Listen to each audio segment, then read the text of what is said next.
This is Diary of a Nation. I'm your host, Christina Zlotnick.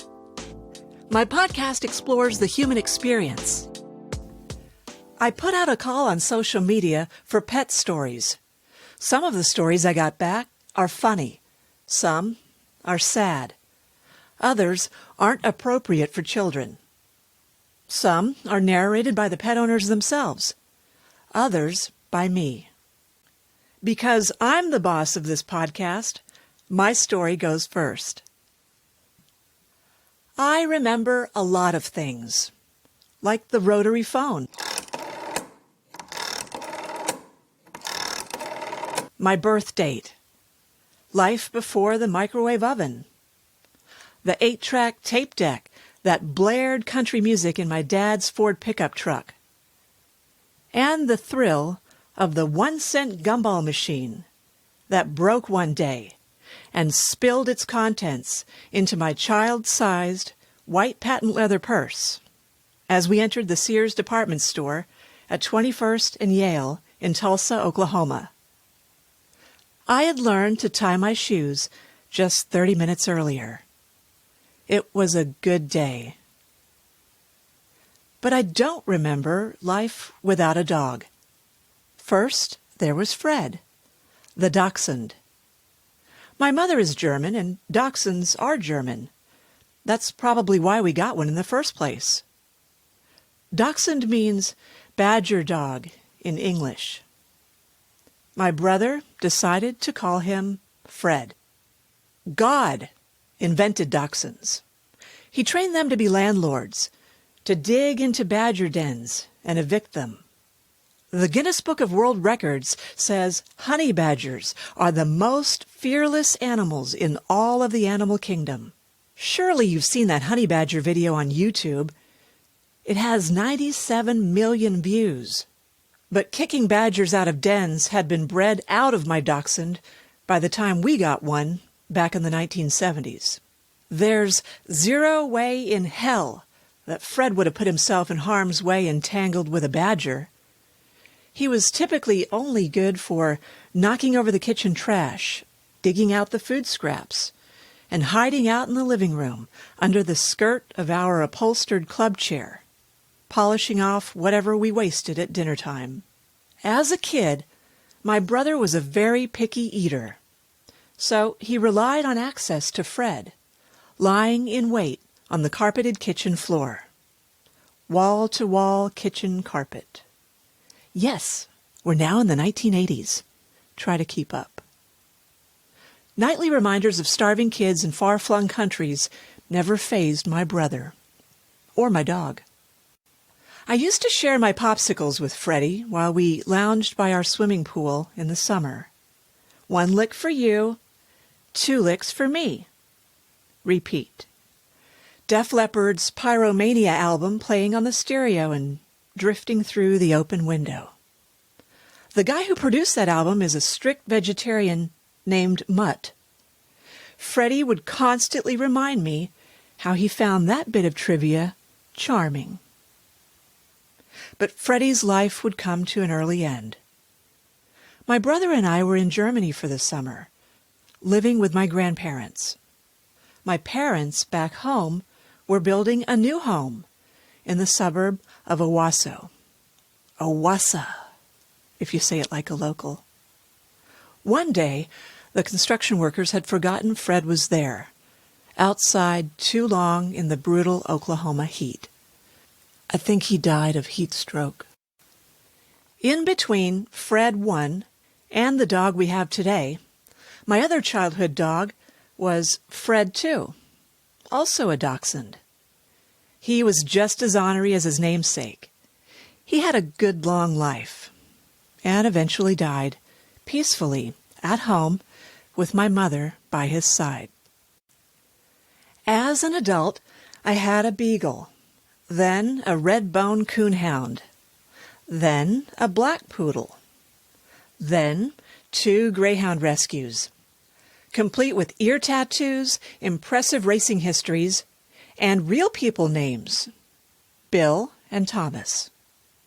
Then a Shih Tzu poodle mix, another rescue.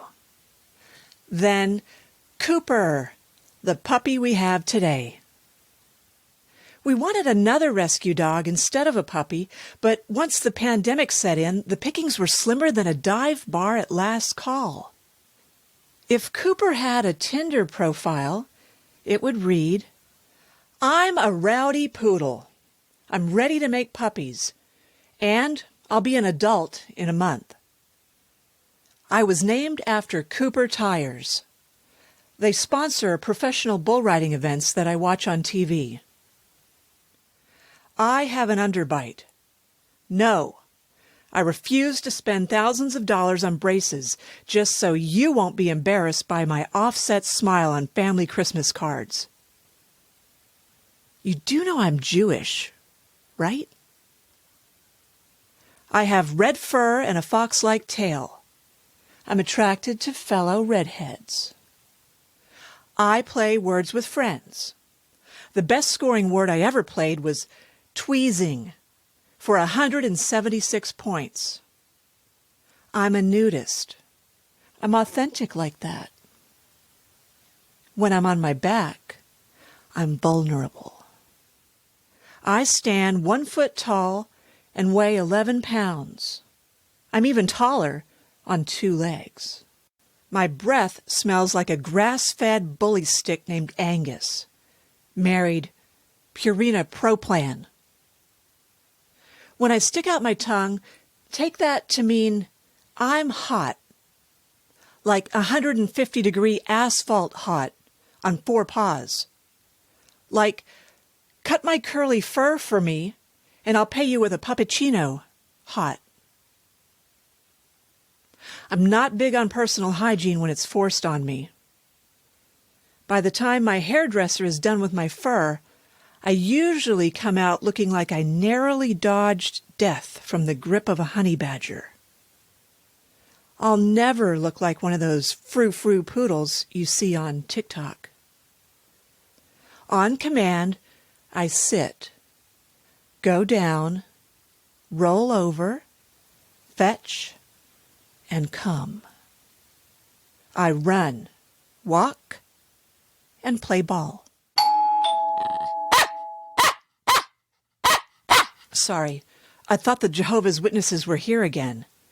They always wonder aloud if Jews would be receptive to their message when they see the mezuzah nailed to the threshold of my front door.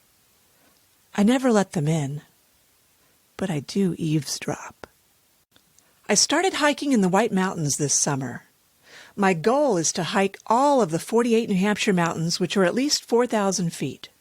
I bagged 2 of those peaks just last month during a difficult 9-mile hike on the Franconia Ridge Loop Trail. Then, one night, a few weeks ago, I'm sitting in bed looking at my iPhone and I read that Floki the cat just finished hiking all 48. I will make it my life's work to be the first red miniature poodle with an underbite to meet this challenge. To the dogs on Tinder, know that if our relationship eventually turns serious, I sleep at least 18 hours a day, so don't expect me to help out around the house. I'm also into yoga. After every nap, I do downward dog. I'm looking for a non-shedding +1, someone with whom I can share the foot of my king-sized memory foam bed. Here are the rest of the pet stories. Ed Osgood and Bella. I didn't know anything about this dog, but before I acquired her, she was a rescue dog from Jacksonville, from a former coworker of mine. Her father lived in Jacksonville and found her in the streets, probably 4 or 5 months old, and potty trained the dog and house trained, I should say. And Jennifer, who lived in Tampa, would frequent her dad's house in Jacksonville, and she grew fond of Bella and brought her back to Tampa. And that's where she had Bella for about a year. And because of living conditions and changes in life, she couldn't have the dog anymore. Jennifer went ahead and put out a cry for help, and I really wasn't wanting any animals anymore in my life. I'd already had a couple cats and a couple dogs, and, it was really, but there was nobody responding after like almost a week. So I reached out to her. I said, look, bring her over. We'll cook out and swim at the pool or whatever, and we'll see how the dog interacts with the kids. And she brought her over, had a pink bandana on, pink leash, and it was instant love between Bella and the kids. And I said, I'll take her. And she cried, I cried, everybody cried. The kids were so happy to have a dog, and it was just the perfect timing. Didn't have to worry about house training or anything like that. She was already chipped, had all her shots. So that was the beginning of a great, just 10 years of fun, living adjacent to a horse farm with cows and all that. Bella would literally go out there and play with the farm animals. And then, as time went on, up until recently, my situation changed as well. And I couldn't have Bella anymore. However, I didn't want to put her in a pound or a shelter either. So I reached out on Facebook, and a miracle happened, and Jennifer reached out and said, I'll take her. I want her back after a decade. And that made us both cry again. And so we met across from the Hard Rock in Tampa, and I handed Bella back to her original owner. And that was a feel-good story. It really was. There's so many people that are so happy on both sides. Jennifer's family, my family, and friends as well. It's just a miracle, basically. I don't know how often that happens, but I'm assuming it's not too much. Oh my gosh, it was bittersweet. So many memories. I mean, with Bella and the kids growing up, that's all they knew was Bella, whether she was a pain in the ass or, just that fun-loving dog wanting to play out in the yard. And she was family. And it was giving away family. And it's just, I think I became more attached to that dog than any other animal that I've ever owned in my life. So that was a great 10 years, and now I see on Facebook she is getting pampered. She's got outfits on and everything. She's got 2 Yorkies she gets to play with, and playing in kiddie pools and barking up a storm. So she's probably gained 3-4 years of her life back just by that. Yeah, I love Bella. Yeah. I'll always love that dog. There's so many memories. So many times I wanted to kick her ass, but I didn't. Kathy McKinnon and Shahrazad. So, as a proud cat owner, I'll tell you the story of my beloved cat. Her name is Shahrazad. Her proper legal name is Shahrazad Abdulaziz Ahmed Al-Qaeda, because I brought her back from Saudi Arabia. I was over in Saudi Arabia teaching, and I'm a cat lover, so I instantly found this cat. When I went to Saudi Arabia, I wanted a cat, and so a friend who was a school teacher brought the kitten over to me, and I'm trying to think of names, and another friend of mine who was a school teacher, she said, I always liked the name Shahrazad. And I was like, I had a student named Shahad, and she was a sweetheart, so I thought, Shahrazad. I liked how it sounded. And it's actually, Shahrazad was a queen in Arabian Nights, 1001 Tales, because Shahrazad told many stories, and my cat Shahrazad never stopped meowing. And I thought, oh my gosh, the name suits the cat, because she would tell me 1,000 stories. And so it stuck. Abdulaziz is a common name. I had a student with the last name with Abdulaziz. Rahman's very common name, and of course Al-Qaeda, because she was just a kitty terrorist. So that's how I came up with the name. But little did I know that that sweet little kitten really was a terrorist. And we used to call her Kitty Kaida because she would attack me. She would attack me in the sleep in the middle of the night. She'd go missing. She'd be up on the roof. And I'd have to tell people, like, Al-Qaeda's missing. Or, I'd go to school the next day and I'd have scratches on me. And they'd say, well, I was attacked by Al-Qaeda in the middle of the night. But then there were also the perks that I got to sleep with Al-Qaeda every night, and not everybody gets to say that. So fast forward, well, I had Shahrazad. I was in Saudi Arabia for 4 years, and the sweet little kitty would follow me everywhere I went. She'd wait for me at the corner, but maybe she was just being a true terrorist cat and just watching my every move. So I wasn't really sure. I wanted to give her away because she would attack me so much. Then after 4 years in Saudi Arabia, and I brought her back here, she really became Kitty Gandhi by the end of my term in Saudi Arabia. But actually, I'm going to go back to when we were at the compound. She would go missing, and my friend texted me one day that I'm coming over. There was a lady ranting on Facebook that my cat was attacking her girls. And I got this text message. It's like, oh my God, Shahrazad has attacked little girls. She's a declawed cat. Like, I thought, oh my God, how can this happen? Well, my friend Grace went to get the cat and brought her home, let her into my apartment. And the lady that was complaining was my neighbor. And then we had a townhouse, and so she was my next door neighbor in the townhouse, and didn't even come to the door to let me know. And I'm thinking, so my cat's scale, the wall was like 6 feet, and she would go over. Her girls were her cats. So Shahrazad would go into her courtyard and look at her cats through the patio door. And so she wasn't attacking them, she was looking at them, but her cats were freaking out because my cat was in her courtyard. I'm thinking, you're my neighbor. Why don't you just come over and get me? But then again, Shahrazad was a terrorist.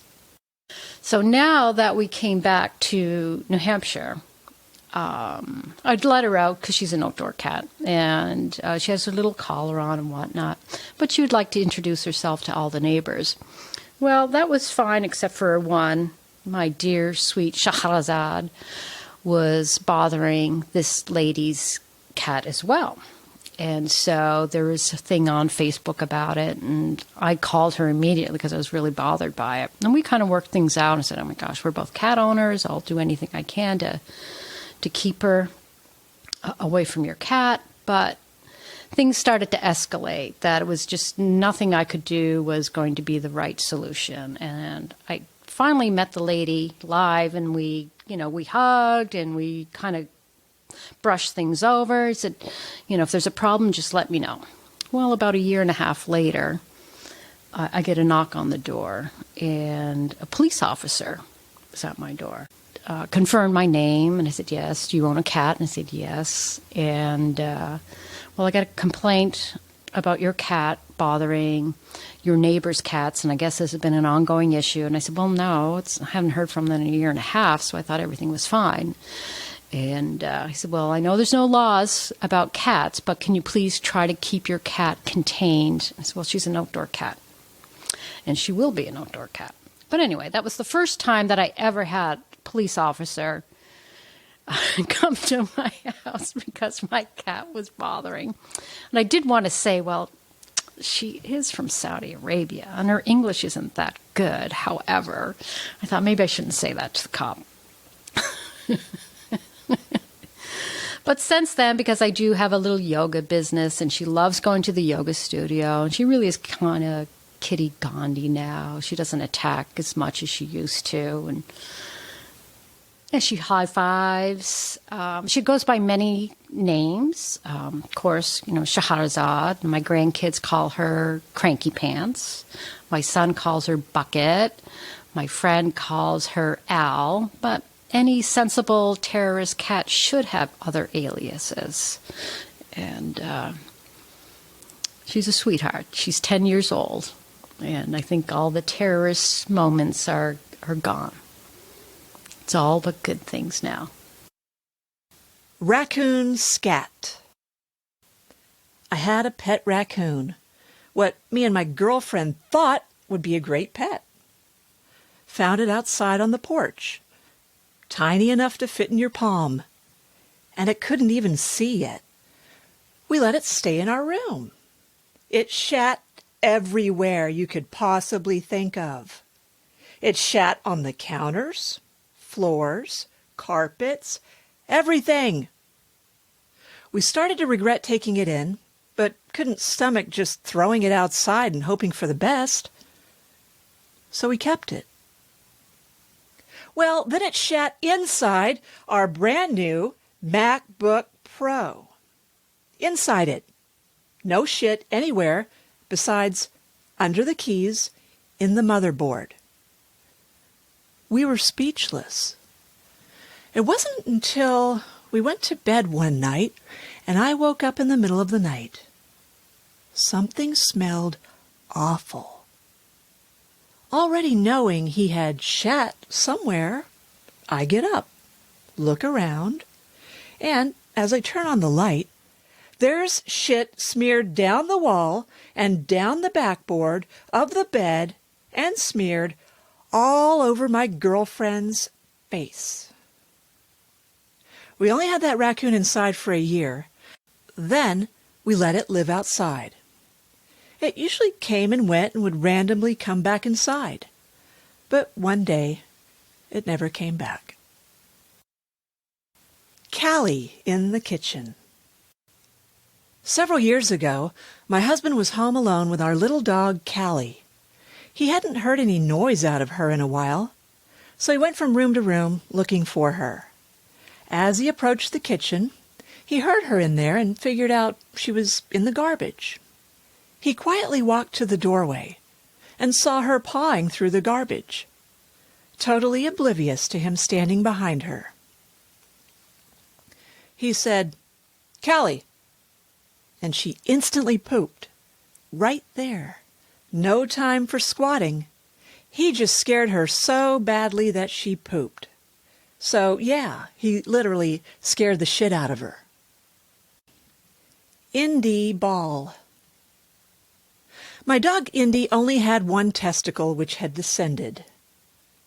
So I took him to the vet to get everything checked out before the surgery. The vet said to me, "Well, only one testicle descended. Here's the other one right here." The vet points near his little peep. "If you want to go ahead and try to rub it down while you're watching TV, it will descend, and that will make his surgery a lot easier. Plus, we'd only have to make one incision instead of two." I looked at my mom and said, "Did the vet just tell me to rub Indy's ball?" And then we burst out laughing. Well, I never rubbed it, and the other testicle never descended. I took Indy to a different vet for the surgery, and it was successful, with only one incision.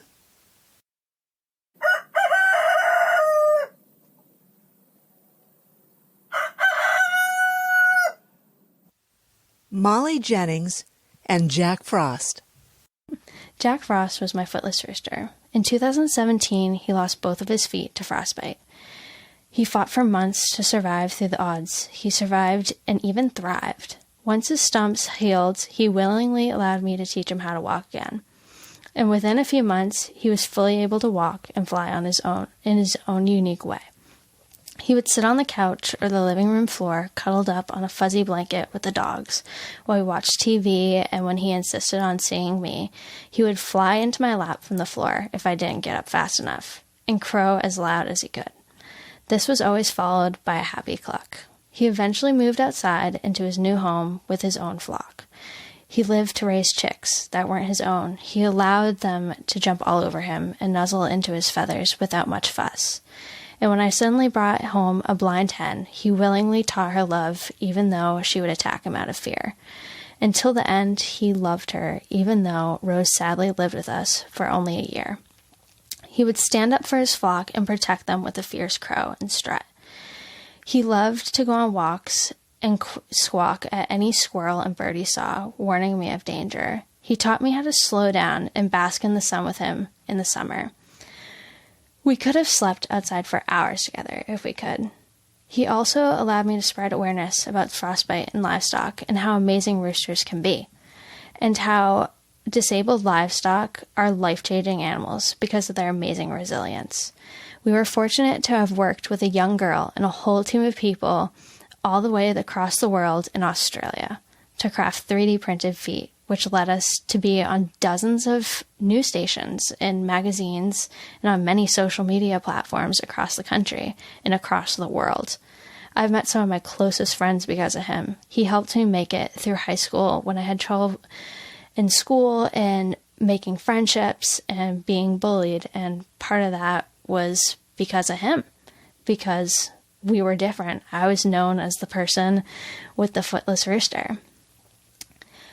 But because of everything, we became best friends. We were best friends for nearly 4 years. He got me into an amazing college where I'll be studying animal studies and entrepreneurship. Sadly, though, 3 days after committing to my dream college, I tragically lost Jack. It was so sudden and probably the most traumatic thing I've ever experienced. That day, he gave me his famous Jack cuddles and had his favorite snack, which were scrambled eggs. Losing him was one of the hardest things I've ever experienced. But I know he loved me, even with everything that had happened. He somehow knew that I was ready to begin a new journey, and a life that I had dreamed of for so long. He taught me how to be myself, and made me the person I am today. Because of him, in the future, I hope to care for more special needs animals just like him. Because if I learned so much from him, there must be much more special needs animals out there that could teach me even more. He was way more than just a rooster. He was my best friend. People ask how a rooster can make such an impact in my life, and honestly, I don't know. He just did. And no one can fully understand how strong our bond was. It was special and unbreakable, and still is to this day. The day the dachshund dragged. When I had my first baby, my pet dachshund suddenly became paralyzed from the waist down and was dragging herself all over the house. We took her to the vet, of course, but the vet couldn't find anything physically wrong with her.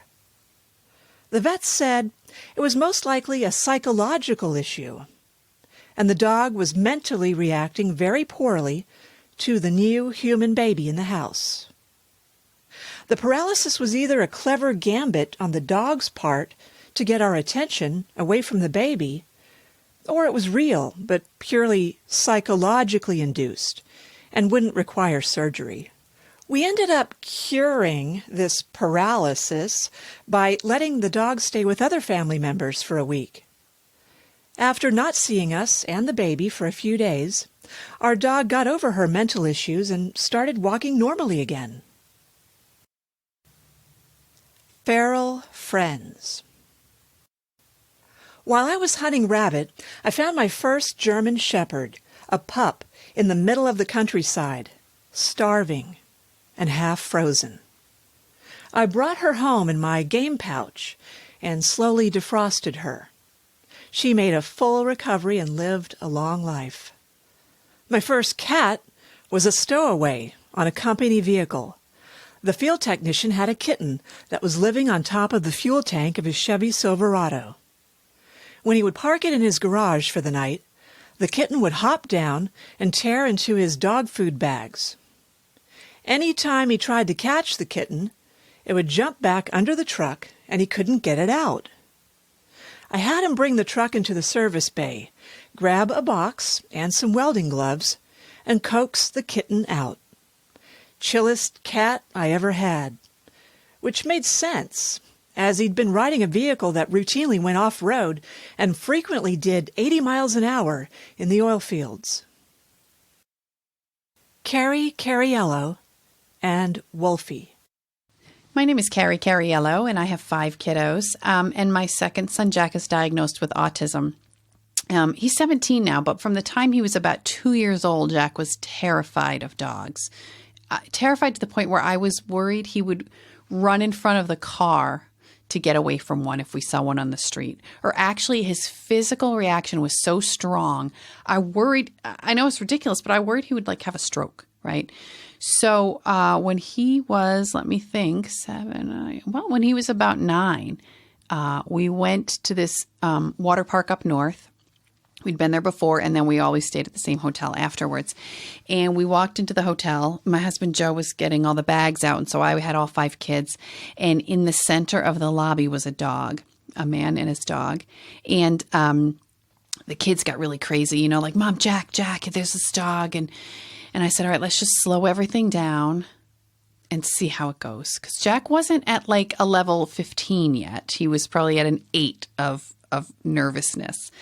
And so the man stood in the center of the room with this dog, and Jack just started to circle and tracing his fingers along the walls, which is what he did when he was really anxious back then. And the man, I still can't tell the story without getting emotional. I went over to the gentleman and I said, that's my son Jack, and he's terrified of dogs, and we're just going to see how this plays out. And so the man just started to call out really gently, Jack, this is Gracie, and we're waiting for you. We are here for you. And just over and over, Gracie and I are here. We're just waiting. And so Jack started to circle and circle until he got close enough to this man. And he reached out and he pet the man's hair. And then he pet Gracie. And, we went up the elevator, and it was one of the first times I thought, oh, I want the world to share this experience with me. I want the world to know that in the smallest moments is groundbreaking possibility. So after that, I went home and I said to my husband, Joe, I think we should get a dog. No, we have 5 kids and my husband has 2 dental practices. And he said, these are the words that came out of his actual mouth. I have no more love to give. I have nothing left, Carrie. I can't take care of one more thing. I cannot come home to something else that needs me. I said, okay, I'm going to take this on myself. So I researched and I did go through a breeder because she had a lifetime return policy. So if things didn't go well, I knew I had a safety net. And I chose this dog, and Joe, it was the day before Easter. So most people ask, did you warn Jack, or did you have him help you pick the dog out or name the dog? And I said, no, because we are not good people. I did not do that because I knew Jack would say, no, I don't want a dog. And then what am I going to do? I have to respect that. So we did the opposite of what every parenting autism book tells you to do. And we picked up this dog and we smuggled him in the house. And then the next morning was Easter, and we said, oh, the Easter bunny brought us this dog. And I thought, hallmark moment, this is going to be a big deal. And Jack said, why would you do this? I hate dogs. And Wolfie was, I think, 5 pounds. Just a little love muffin. And I thought, oh God, what have I done? It was remorse. It was buyer's remorse. And that was before Wolfie soiled all the carpets. It took about a week and a half for Jack. And I have pictures of it where he's reaching through the crate and just touching his finger on the tip of Wolfie's paw. And it was really that slow of an opening, of a heart opener, if you will. And then, fast forward, everybody loves their dogs. So I'm just saying the same time-worn phrase, but there has never been a more beloved animal. And let me tell you who loves him the most is my husband, Joe. He will call me or text me from work to find out what the dog's doing. And at the same time, Jack is so attached to him. And he seeks him out truly when he feels himself escalating. He said the other day he felt nervous, and he's convinced, and who am I to say otherwise? He said, Wolfie knows because he sits by me. So it has been just the best addition, just the best thing that we ever did. And we love him fiercely. Michael Cameron Ward and Daisy and Jack and Maddie. Free jalapenos. Mike Ward is a bard of New Hampshire. Every day of his life is an epic. Just last week he went for a walk in the country and was mugged by a dog. Yusuf Ali L., February 2016. Yes, Yusuf, it happened again. But I made a resolution after my last session of interspecies combat a year ago. Henceforth, the offending beast shall be rained upon with great fervor and immediacy until it is pacified. Thursday afternoon, I walked down the street to deliver some extra jalapeno seedlings to my neighbor. She has 2 dogs, a pug named Daisy and a 70-pound retriever named Jack. Daisy is not a problem. She does not so much resemble a dog as a small grayish watermelon. Should she become bellicose, she could be easily punted for accuracy versus distance. Jack is another story altogether. I'm not sure why he hates Maddie, but he does. Any dog that will withstand semi-electrocution to leap through an electronic barrier to attack another dog is batshit crazy, which is exactly what Jack did last summer. This time, Daisy sees me coming. She barks and leaps through the electronic barrier. Then she growls and glares at me from about 8 feet away. She keeps looking over her shoulder to her left into her yard. She barks to entice Jack into jumping the barrier, but he isn't coming. The shock collar has been set to its maximum. The bite keeps him inside the electric fence. I walk into my neighbor's yard. This time, Daisy sees me coming. She barks and leaps through the electronic barrier. Then she growls and glares at me from about 8 feet away. She keeps looking over to her left into her yard. She barks to entice Jack into jumping the barrier, but he isn't coming. The shock collar has been set to its maximum. The bite keeps him inside the electric fence. I walk into my neighbor's yard. Would you like some jalapeno seedlings?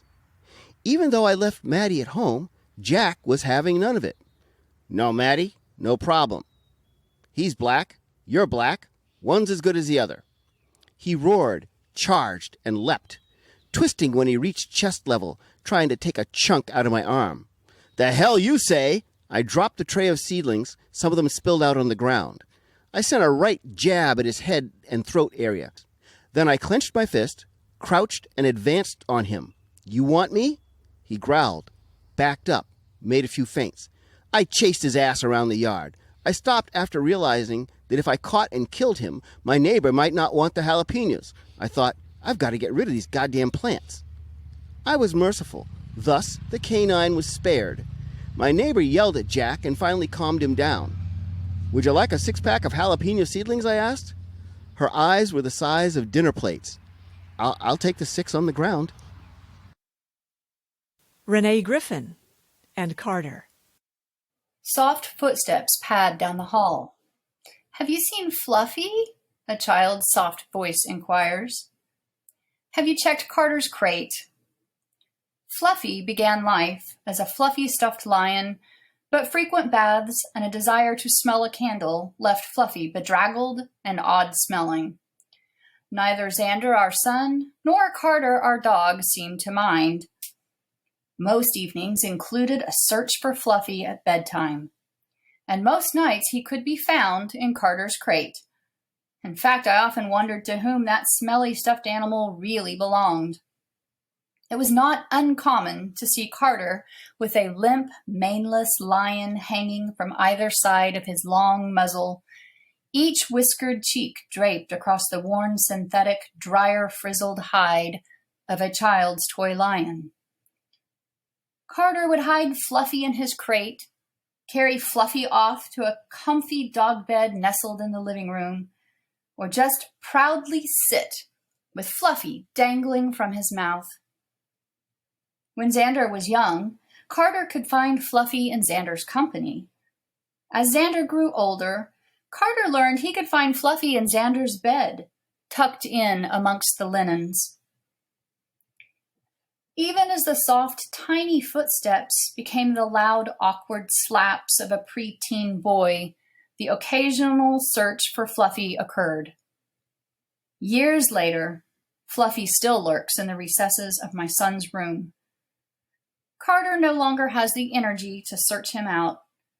As a geriatric dog approaching the venerable age of 16, Carter expends only the energy necessary to eat his meals and seek me out. In some ways, I have replaced Fluffy. Carter now searches the house for me, and because he is deaf, he often fails to recognize that I am nearby. Sometimes we follow each other in a circle until I can put my hand on his back or place myself within his sight. If I allow myself to dwell on this, I begin to cry. But when I think about the many years that Carter treated Fluffy as his own, it brings a smile to my face. Mabel and the Marine.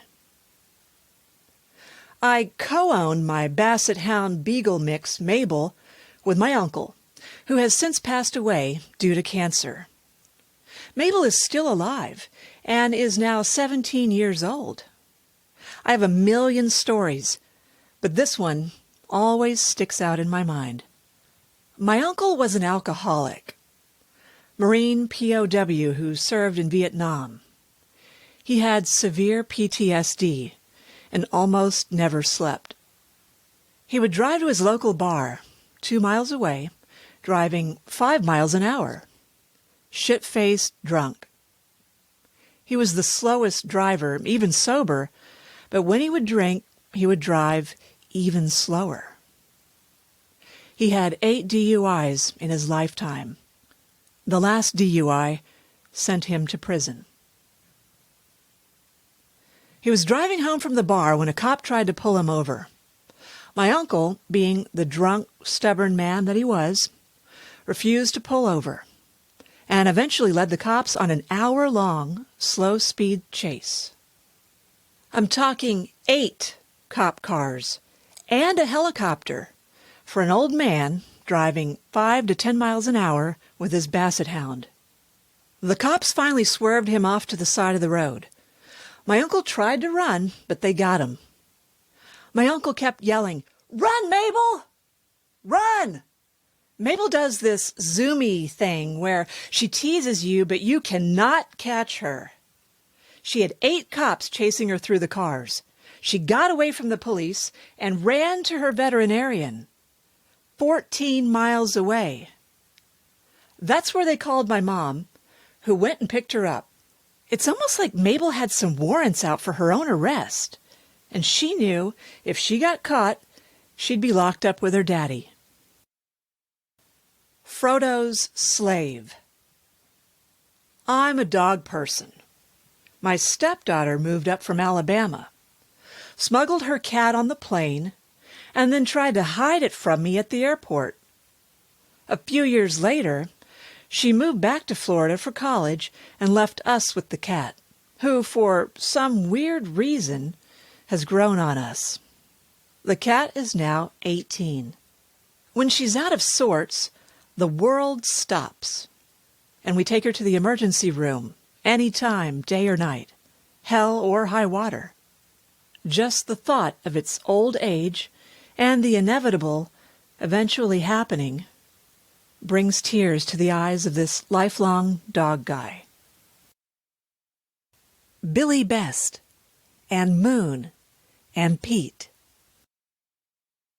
I'm appreciating my ordinary life as I ride the emotional ups and downs of this long season of change. Maybe you are too. My dog, Moon, died May 31st, and I've entered a new phase. He was the bridge between my history and the present. My days feel strange without him, triggering mood swings and melancholy. For a couple weeks, I was dysfunctional.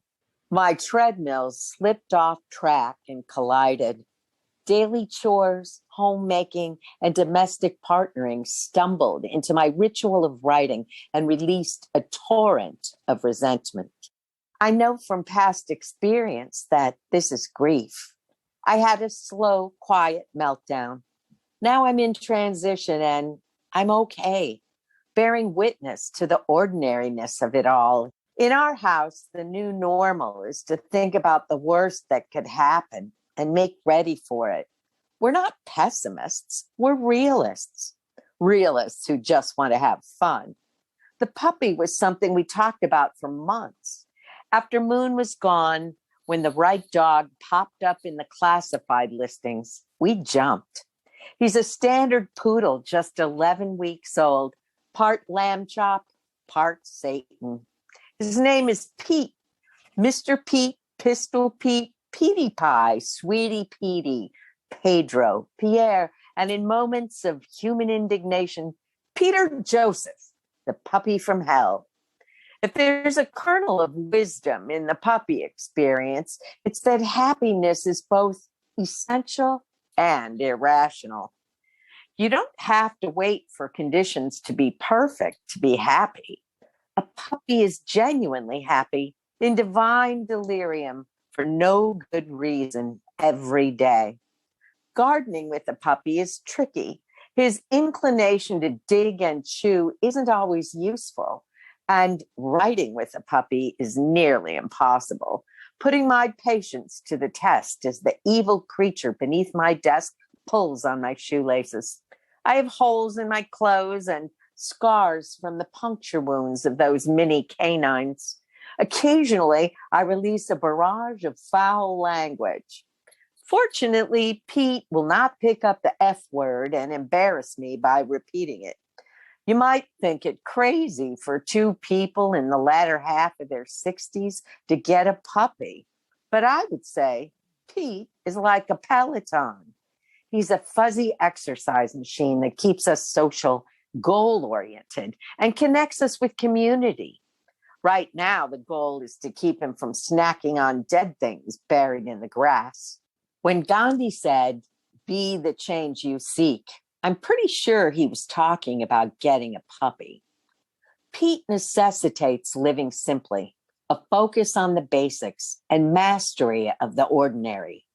Food, shelter, ecosystem, local people and places.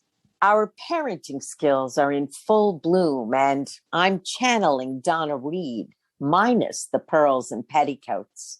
Yes, this is the life I fought hard not to have in my 30s and 40s, when I considered homemaking a failure to achieve anything.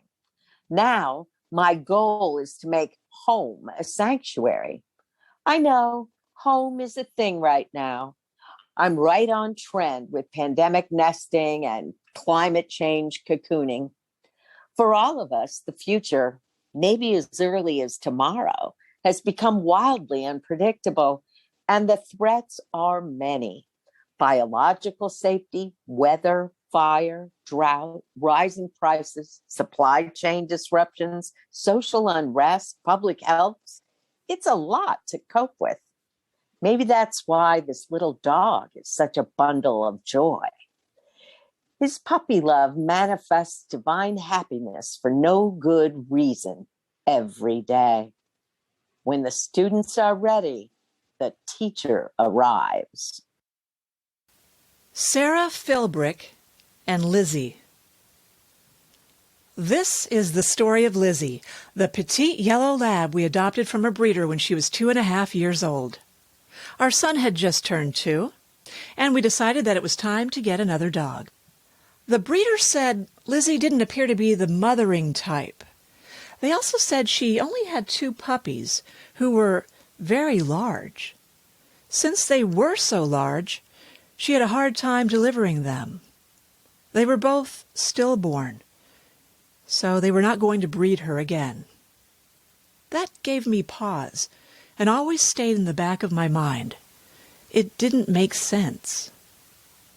This was a fully trained, wonderfully obedient little girl. Her grandfather was the winningest lab in history, and she was clearly of good stock. She could run like the wind and would play fetch all day long, whether we were in our yard or up at the lake and throwing her ball off the dock. She would sail off the end of that dock with her ears flying. She was such a strong swimmer. I noticed a change in her eyes. It appeared like she was getting cataracts. The vet confirmed that she had PRA, progressive retinal atrophy. They said she would progressively lose her eyesight over the next 3 to 4 years. This was heartbreaking. Now I knew why the breeder didn't want her. They had already seen the signs. It was suggested that perhaps we get her own seeing eye dog, a buddy that she could learn to follow around using her nose. We found a rescue dog from Georgia, another lab. This was Polly, and she was severely overweight, clearly neglected in her former life down south.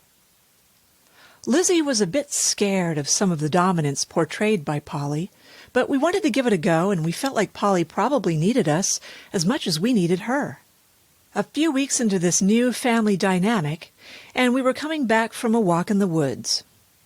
Polly found a chipmunk hole in the lawn. She lay down beside it and started howling. I couldn't get her to come inside. When I tried to approach her, she jumped up and started snarling and charging at me like a dog from a bad movie. I ran into the house shaking and called my then-husband to see if he would come home. He came right home and finally got Polly into the house. Clearly, there was some baggage that Polly had brought with her, and we were just now beginning to see. We decided then and there that we couldn't have this poor old rescue in our house, since our son was very young and we were afraid that something like this could happen again. She could bite him, particularly in the face, as he would always lean over to hug both dogs. We also realized the now obvious. Lizzie was very unhappy and scared with this new member of the family. So we got the rescue company to grudgingly take Polly back. I then decided that I would be Lizzie's seeing eye person. Lizzie was still losing more of her sight. She used her nose to do everything. She used it to feel. She used it to smell. She used it to see. She was the most loyal companion, and she counted on me for everything, especially when she eventually went completely blind. As the deterioration progressed, we ended up putting goggles on her whenever she would go outside. They're actually called doggles. She would poke her eyes with sticks and debris in the yard because she would bend down to smell or touch everything with her nose. One of the first times she poked her eye, it was very serious, and she required surgery.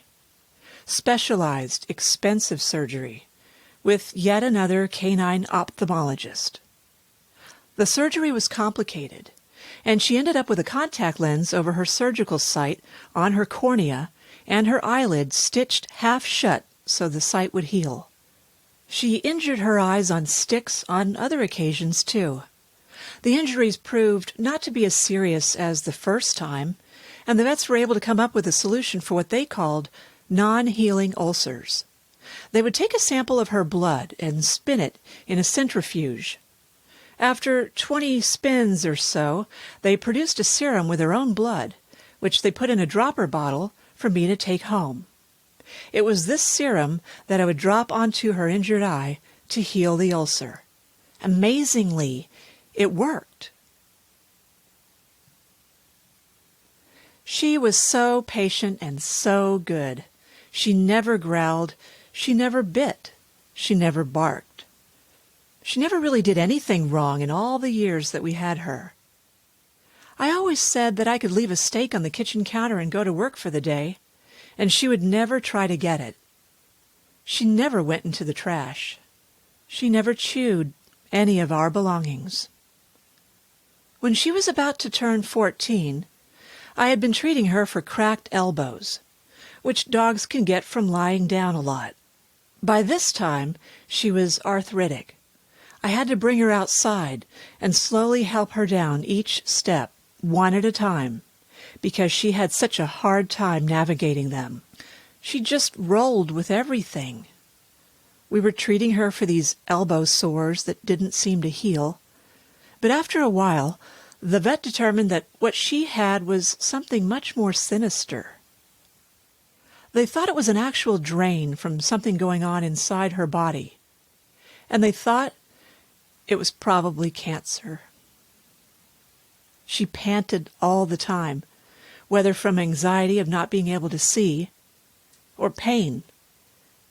I don't know. That will always bother me, to know that it could have been pain, and I just didn't realize it because I was so used to her panting. She was so tough and never complained. So we decided that it was time. Time to let her go. She'll always be my best girl, and I miss her every single day. I'd just like to think that she's once again running like the wind and swimming her heart out. She died the day before her 14th birthday. Our family ate cheeseburgers every year for her birthday dinner, and it was my teenage son who insisted that we do that the day after she died. Today's last story is My Favorite Pet. My fourth grade son came home with a school assignment to take a survey about people's favorite pets. My wife complied and said her favorite pet is a bird. My older son said his favorite pet is a whale. But my son needed more answers, so he asked me. I said, I don't have a favorite pet. He replied, come on, Dad, I just need one more. To which I replied, son, I don't have a favorite pet. He said, but Dad, I can't finish my assignment without more pets. By this point, I'm getting frustrated, but I don't want to come across as a complete asshole, so I answer his question. Son, if you must know, my favorite pet is a dead one.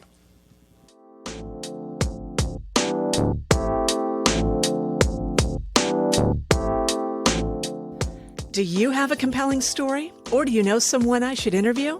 Drop me a line at diaryofanation@gmail.com. Please tell a friend to listen too. That's how we grow our audience and continue podcasting. Find Diary of a Nation through your favorite podcast app. Follow us on Facebook, Instagram, and Twitter at Diary of a Nation. Could you do me a favor? You can help my podcast grow by rating and reviewing this show on Apple Podcasts. Thank you for listening.